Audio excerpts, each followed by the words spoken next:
Dr. Benjamin Teitelbaum drops by to talk about Steve Bannon's new War for Eternity. This is shocking. Check it out. Leave your comments, ding the bell, share it with your friends, and subscribe to our channel. On the line with us is Professor Benjamin Teitelbaum, the ethnographer of contemporary radical nationalism in Europe, assistant professor of ethnomusicology and international affairs at the University of Colorado Boulder. And his latest book, this is just an extraordinary work, War for Eternity, Inside Bannon, that's Steve Bannon's far-right circle of global power brokers. Dr. Teitelbaum, welcome back to the program. An absolute pleasure to be with you.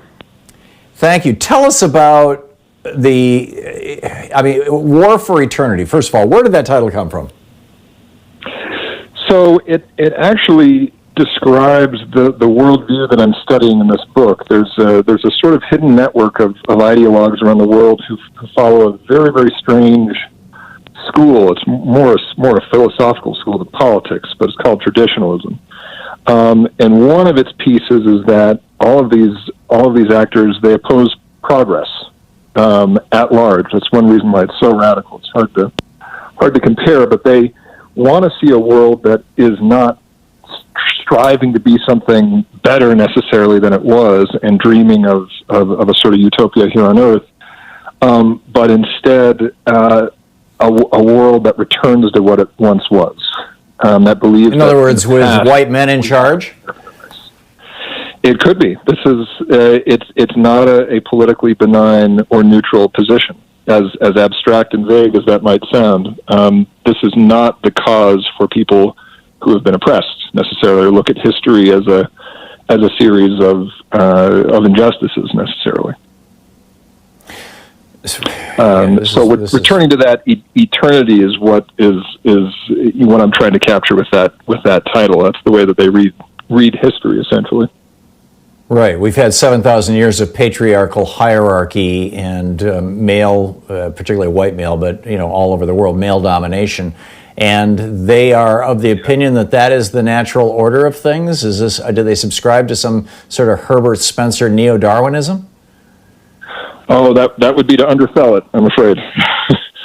Tom, there's a spiritual dimension to it.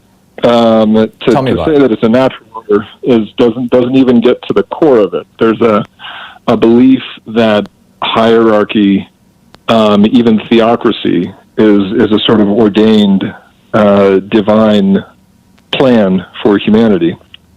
It's very out there. I promise you, it's not dry. So it's kind of a neo-Calvinism. I mean, John Calvin, or at least his followers, posited the idea that has heavily influenced Western politics over the last few centuries, that we're all born from women, therefore we're all contaminated by there being women, and they were the original sinners, and therefore we've all sinned, and therefore none of us are worthy of leading other human beings. But God figures out who among us is good and who among us is bad, and has figured out a way to tell us who is good, so we'll know who we should put in charge. And that visible demonstration of God's love for his chosen few who should become the leaders in our society is that he makes them rich.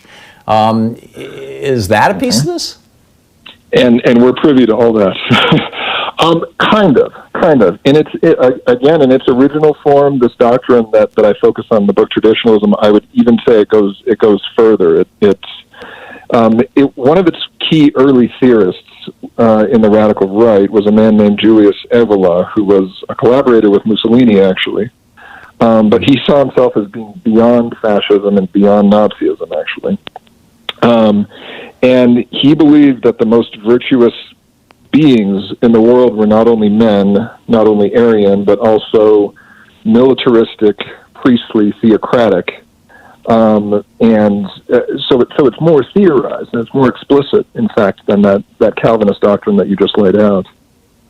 Wow. In your book, you talk about this as the international effort and Steve Bannon's role in this.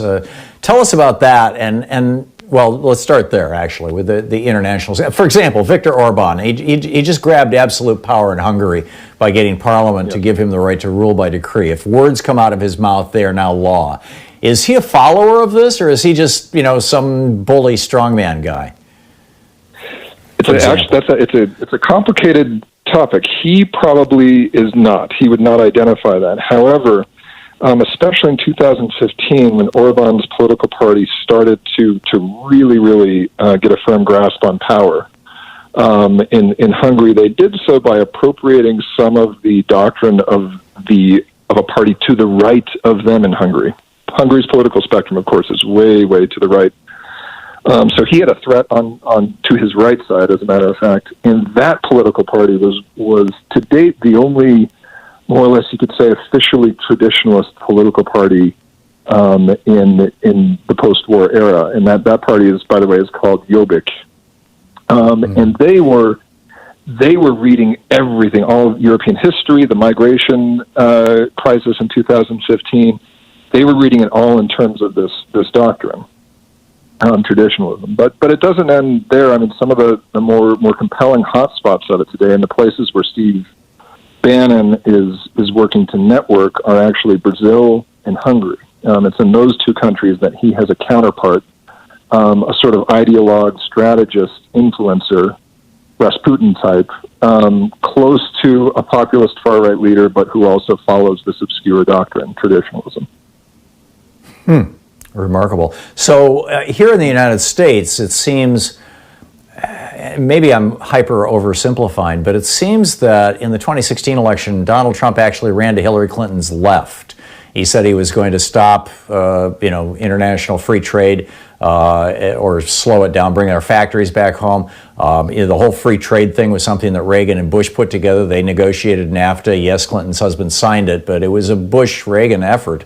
And then Trump also said he was going to get everybody in the country health insurance, and it would be less expensive than Obamacare, and he was going to strengthen Medicare and Social Security. All these, he basically ran to Hillary Clinton's left.